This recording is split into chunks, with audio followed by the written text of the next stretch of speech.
Hi, I'm talking to you today about overcoming anxiety. Here is what is absolutely true.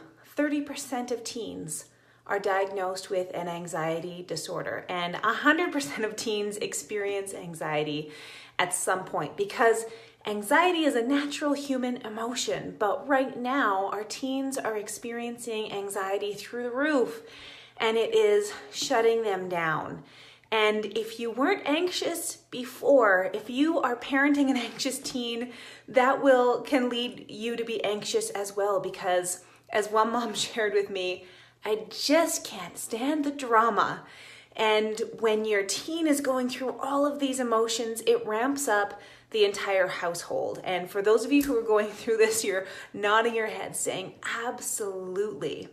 So I want to share with you a story of a client of mine, Rena. She came to me for that very reason, because her daughter was experiencing such anxiety in high school that it was putting a strain on their relationship. It was putting a strain on the entire family. Her daughter had done well academically, but she was in her final year and she wasn't doing as well as she thought she should. And she was putting in a lot of effort and not seeing a lot of results. And so she was just getting more and more panicky about her grades and how she was going to do in the final year. And she started saying, her mom would talk to her about what she'd do after graduation. And she'd say things like, if I even graduate. And she was really feeling a little bit hopeless and panicky. And it was affecting her self-esteem. And her mom was really struggling to watch this happen.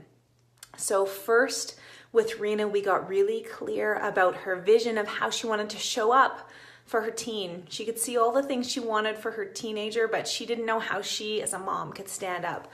So she decided she wanted to have a lot of empathy, but also expectations for her daughter, so that she knew she wasn't going to not be doing all of her regular activities. So empathy and expectations were the goal for Rena.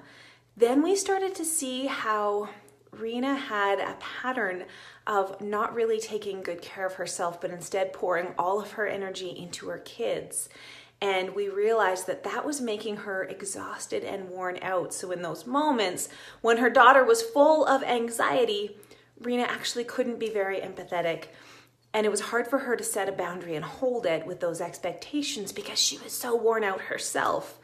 So then we set up an action plan for Rena to really be able to step into taking care of herself, body, mind, and spirit. So she had the inner strength she needed to be fully present with her daughter, because her daughter needed her to be a strong anchor of emotional support and to continually be the one that could say, honey, I know this is uncomfortable, and I know you can do it. And to stay in that space takes a tremendous amount of inner strength.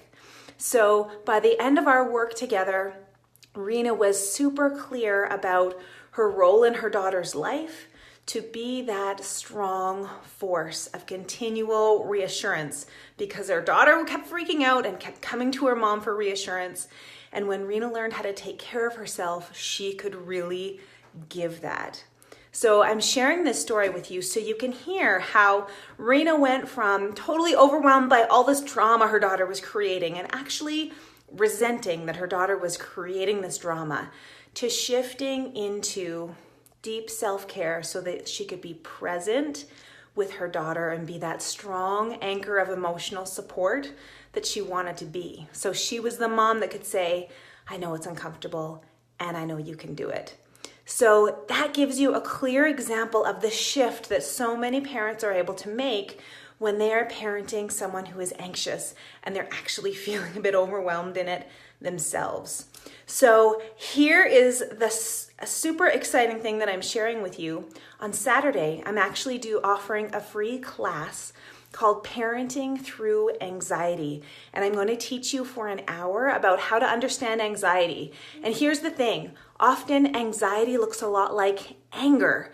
So if you have a teen who you wouldn't describe them necessarily as angry, but they are hostile, or you wouldn't describe them as anxious rather, but they are angry or hostile, often that is an adolescent's way of trying to process all of the anxiety they're feeling. They're actually worried.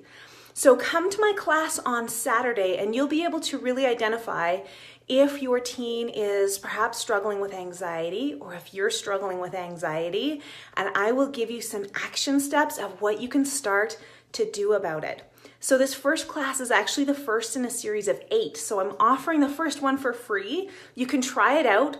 See if it's something that will really serve you in your life right now, and you love it. If you love it, you can jump into the rest of the program that will run throughout the summer. So that's my invitation to you. You can get all of the juicy login details when you jump into my newsletter. So I'll add the link below here. So you just need to sign up for my newsletter, and later this week, all the juicy details from my free Parenting Through Anxiety class will come your way.